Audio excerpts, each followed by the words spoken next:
தாவேக தலைவர் விஜய் அவர்கள் எக்ஸ் தள பக்கத்தில் ஒரு வீடியோ வெளியிட்டிருக்கிறார். குறிப்பாக அமைச்சர் ஆனந்த் தலைமையில் ஐடி விங் தொடர்பான ஒரு ஆலோசனை கூட்டம் நடைபெற்றது. ஆலோசனை கூட்டத்தில் பங்கேற்க முடியவில்லை. மாறாக அவர் தெரிவிக்கும் போது ஜூம் மூலமாக உங்களுடன் உரையாற்றுவதற்கான தயார் நிலையில் இருந்தேன். ஆனால் சில காரணங்களால் அதில் பங்க முடியவில்லை. அதுக்கு பதிலாக நான் என்னுடைய இந்த வீடியோ பதிவை வெளியிட்டிருக்கேன். பேசி ஒரு வீடியோ வெளியிட்டிருக்கிறார். அதில் மிக முக்கியமாக இந்தியாவிலேயே மிகப்பெரிய படை என்றால் அது சமூக வலைதள படையாகவே நான் பார்க்கிறேனவும், மேலும் கண்ணியமாக மரியாதையாக தாங்கள் தான் செயல்பட வேண்டும் வரக்கூடிய தேர்தலை ஒட்டி என்ற அடிப்படையில் அது புஸ்தகமாக தெரிவித்திருந்தார். மேலும் நீங்கள் இனி ரசிகர்கள் மட்டுமல்ல விர்ச்சுவல் வாரியர்ஸ் என்றே உங்களை அழைக்க தோன்றுகின்றன.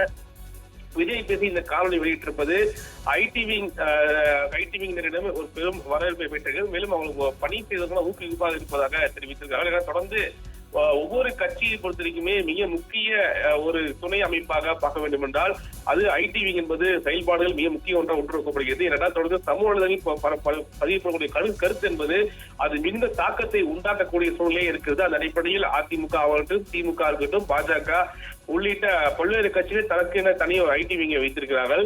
அது முக்கியமாக தமிழகத்தை பொறுத்தவரைக்கும் திமுக ஐடி விங் என்பது மிக முக்கிய ஒன்றாக பார்க்கப்படுகிறது. அந்த அடிப்படையில் பார்க்க வரக்கூடிய தேர்தல் எதிர்கொள்ள தாவேகவும் தன்னுடைய கட்டமைப்பை உறுதி செய்வதற்கான பணியை தொடர்ந்து மேற்கொண்டு வருகிறார். அந்த அடிப்படையில் தன்னுடைய ஐடி விங் என்பது அது உறுதி செய்வதற்கான ஆலோசனை கூட்டம் நடைபெற்றது. அந்த கூட்டத்துக்கு முன்பாக பங்கேற்க முடியவில்லை.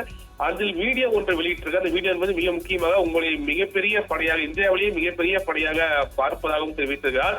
மேலும் நீங்க சமூகத்தில் பதிவு செய்யக்கூடிய ஒவ்வொரு குறிப்பாக கண்ணியமாகவும் மரியாதையாக இருக்க வேண்டும் என தெரிவித்திருக்கிறார். மேலும் நேரடியாக உங்களை விரைவில் சந்திக்கிறேன் என தெரிவித்ததும் இல்லாமல் இனி நீங்கள் விர்ச்சுவல் வாரியர்ஸ் என்றே அழைக்க இருப்பதாகவும் தெரிவித்திருப்பது மிக முக்கிய செய்தியாக பார்க்கப்படுகிறது.